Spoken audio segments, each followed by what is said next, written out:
लोगों को ना एक्चुअली जो रिदम जो है ना फास्ट रिदम होती है, धुन सुर धुन में करने का होता है कि ये जो है ना कथक है, ये इसकी नजाकत है, इसकी खूबसूरती है, अपना एक नरमाहट है।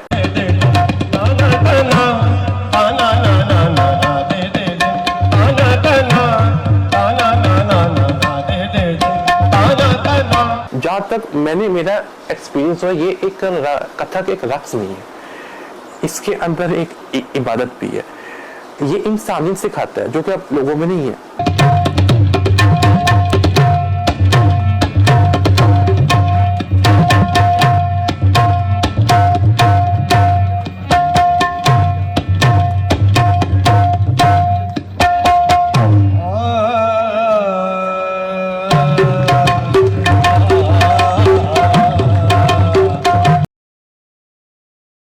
अस्सलाम वालेकुम, मैं उस्मान आसिर और आप देखते हैं हमारा यूट्यूब चैनल पीसफुल पाकिस्तान। दोस्तों, मैं आज आपकी मुलाकात एक ऐसे नौजवान से करवाने लगी हूँ जिसने लाहौर में जो कथक डांस है, आप कह लें कि गलियों मोहल्लों में पहुँचा दिया है।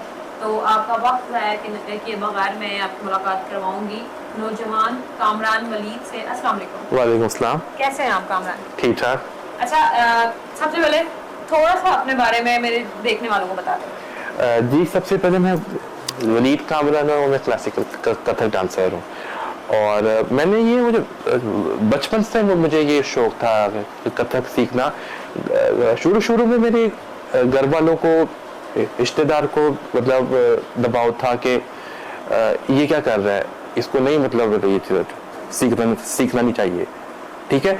उसके बाद जब टाइम गुजरता गया, जब मेरी स्कूलिंग भी क्योंकि मेरे साथ थी, क्योंकि स्कूल के अंदर में काफ़ी ना मैं ये किया करता था अपने पार्टीज में, ये जो ईद मिलन पार्टीज हो गई, फेयरवेल पार्टीज हो गई, उसमें डांस वगैरह। तो काफ़ी लोग जो थे ना, मुझे टीचर्स मुझे पसंद किया करती थी। जो फ्रेंड्स से कोई मेरे दोस्त कोई नहीं थे, मतलब टीचर्स मुझे पसंद करती थी।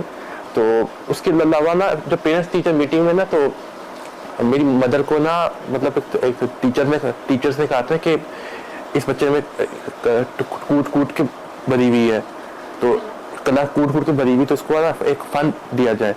तो अम्मी ने सोचा चलो इसको एक फन दे दिया जाए। तो फिर अम्मी ने क्या कहा है कि फिर काफ़ी मतलब टीचर्स के अम्मी के साथ ना, फिर शुरू में अम्मी नहीं मानी, तो उसके बाद में ना टाइम के साथ मतलब मान की जो ठीक है, फिर इसको क्या था मतलब दे, क्योंकि फादर की डेथ हो गई थी। तो फिर क्योंकि अम्मी ने सारा कुछ जो है ना मुझे संभाला, तो फिर अम्मी को ज़्यादा पता, वो माओ को फिर ज़्यादा पता चिंता होती है कि फिर क्या हो। तो फिर अम्मी ने फिर सोचा फिर बताओ फिर ऐसा कौन सा प्लेटफॉर्म है। फिर मैंने ना फिर काफ़ी सर्च किया प्लेटफॉर्म्स के ऊपर, कोई ऐसा खास कोई प्लेटफॉर्म नहीं था। जो भी पूछो सारे कहते हैं कि they demand too much high. तो उसके बाद फिर किसी ने बताया है अल-हमरात कौंसल का, कि अल-हमरा के अंदर एक मैडम ज़रीफ़ जी हैं, वो सिखा रही हैं। तो अम्मी ने कहा कि अल-हमरा तो एक बहुत ही एक गवर्नमेंट लेवल का एक अदारा और फ्री ऑफ कॉस्ट है। तो वहाँ जाके आप मेरी अम्मी ने बिना कोई टाइम वेस्ट करके मेरा एडमिशन करवा दिया। और उसके बाद फिर जब वो मेरी मैम से मिली, तो अम्मी इम्प्रेस हुई। तो अम्मी ने फिर ये सोचा था कि नहीं, क्योंकि अम्मी जो मेरी मैम का जो है ना जो माइंड सेट है, वो बिल्कुल मेरी अम्मी के माइंड सेट से मिलता है, ठीक है। मदरली मतलब होता है माइंड सेट है, क्योंकि मैंने अपनी जो गुरु माँ है ना, मेरी मैडम ज़रीफ़ जी को भी मैं अपने दूसरी माँ मानता हूँ, क्योंकि जो आज मैं हूँ उनके पीछे उन्हीं का ही हाथ है। तो उसके हुआ यूँ था कि उन्होंने मेरा ट्रायल दिया। ट्रायल के बाद फिर उन्होंने मेरी अम्मी को कहा था कि मेरी अम्मी को ये कहा था कि इस बच्चे में बहुत कला छुपी हुई है और इसकी ये तक कथक इसका अंग है। और उन्होंने साथ साथ मैम ने अम्मी को ये भी कहा कि लोग ज़्यादा से ज़्यादा कला के पास आते हैं, लेकिन कुछ लोग होते हैं जिन्होंने कला खुद चुनते हैं। तो तुम्हारे बेटे को कला ने चुना है, ठीक है। तो उसके बाद से फिर मुझे फिर ये कथक को मैंने सीरियसली लेना शुरू कर दिया और उनसे उनके अंडर डिसिप्लिन मैंने ये सीख लिया मैंने कथक, और अभी तक मैं जारी कर रहा हूँ। अच्छा, कितना साल का आपको अरसा लगा मुकम्मल तौर पर कथक डांस में प्रोफेशनल? ये तकरीबन 8 साल है, और ये बाकायदा जहाँ तक मैंने मेरा एक्सपीरियंस हुआ, ये एक कथक एक रक्स नहीं है, इसके अंदर एक इबादत भी है। ये इंसानियत सिखाता है जो कि आप लोगों में नहीं है। और मेरा कहना है कि आप ये लोगों को बल बजाय सीखना चाहिए कथक जो है आजकल के माशरे के लिए जो इतना मतलब क्या कहते हैं एक्सट्रीमिस्ट हो गया हुआ है, तो उसको ये बल्कि सीखना ज़रूरी है ताकि लोग फ़नून लतीफ़ा को समझेंगे, फ़नून लतीफ़ा की तरफ आएंगे तो आपका माइंड फ्रेश हो जाएगा। तो कि अब तो फ़नून लतीफ़ा है ही नहीं, ख़त्म होता जा रहा है। ऐसा ही है।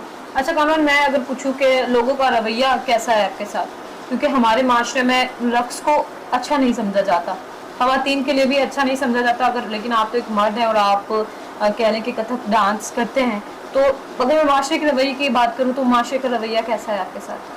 देखिए, जो 10 लोग होते हैं अगर आपकी तारीफ करते हैं तो जरूरी नहीं है कि तो सारे बंदे आपकी तारीफ करें। उनमें से 10 लोग होते हैं वो आपकी जो है ना तस्लील भी करेंगे, तस्लील भी करते हैं, लेकिन अल्लाह का शुक्र है ज़्यादा से ज़्यादा लोगों ने मुझे अप्रिशिएट इस काम किया।